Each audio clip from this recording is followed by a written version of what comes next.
اب یہ معاملہ بہت ہی حساس ہے، اس کے بارے میں ہماری معلومات بھی بہت کم ہیں، اس لیے بیان کرنا اور سخت ہوتا ہے، لیکن جو پڑھا ہے وہ میں آپ کی خدمت میں عرض کر دیتا ہوں۔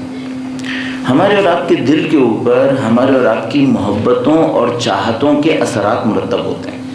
جیسے ہمارا ایک دل ہے، دل سے مراد ظاہر ہارٹ نہیں ہے جو فزیکلی پمپ ہے، وہ نہیں، بلکہ وہ جو ہماری تمام خواہشات، جذبات، ارادوں، اختیار، ان کا مرکز ہے۔ یہ جو ہمارا قلب ہے، جس کو ہم عربی میں قلب تعبیر کرتے ہیں، اس کے اوپر ہماری تمام چاہتوں کے اثرات مرتب ہوتے ہیں۔ آپ یوں سمجھ لیجیے، جیسے فرض فرمائیے ہمارے اور آپ کے دماغ سے کچھ دو وائرز نکلے جو ہوں اور کسی ایک جگہ کے اوپر کچھ تصویریں بن رہی ہوں۔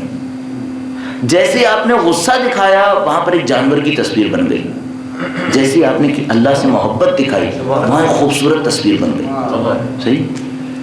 ہمارے اور آپ کی تمام چاہتوں، ارادوں، اختیار، محبتوں، نفرتوں، سب کی تصویر ہمارے اور آپ کے دل پہ بن رہی ہوتی ہے۔ طے شدہ اصول ہے، جس کے قلب پر دنیا کی محبت ذرہ برابر بھی ہوئی، برزخ میں جلے گا، اتنا جلے گا کہ دنیا کی محبت ختم ہو جائے۔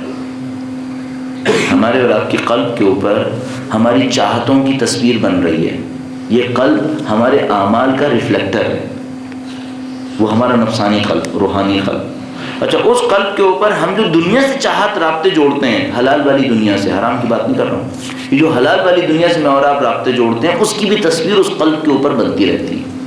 موت کے وقت اگر ہمارے قلب کے اوپر دنیا سے محبت کی تصویریں کھنچی ہوئی ہیں تو برزخ کی زندگی اتنی لمبی ہوگی کہ جب جل جل کے دنیا کی محبت کا وہ اثر ختم ہوگا۔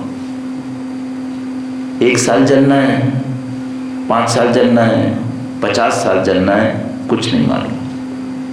اگر دنیا کی محبت کا ذرہ بھی قلب کے اوپر باقی ہے، محشر میں نہیں جا پائیں گے، برزخ میں جلنا پڑے گا۔ یہ طے شدہ اصول ہے۔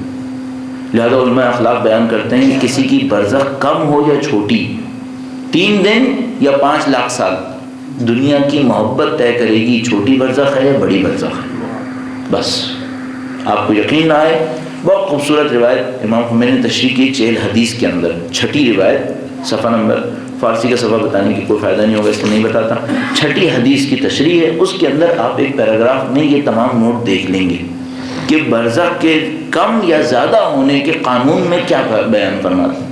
تو انہوں نے بیان فرمایا کہ دل کے اوپر جتنا دنیا کی محبت کے اثرات ہوں گے، برزخی زندگی لمبی ہوتی چلی جائے گی۔ اور ظاہر ہے کہ پھر جب وہ لمبی ہو رہی ہے تو وہ اچھائی میں لمبی نہیں ہو رہی ہے، وہ عذاب میں لمبی ہو رہی ہے، تاکہ دل کے اوپر سے دنیا کی محبت کے اثرات کم کریں۔ اچھا، اب جب آپ اتنی سنیں گے تو آپ کہیں گے کیا مطلب بالآخر؟ دنیا سے کوئی رابطہ نہیں چاہیے؟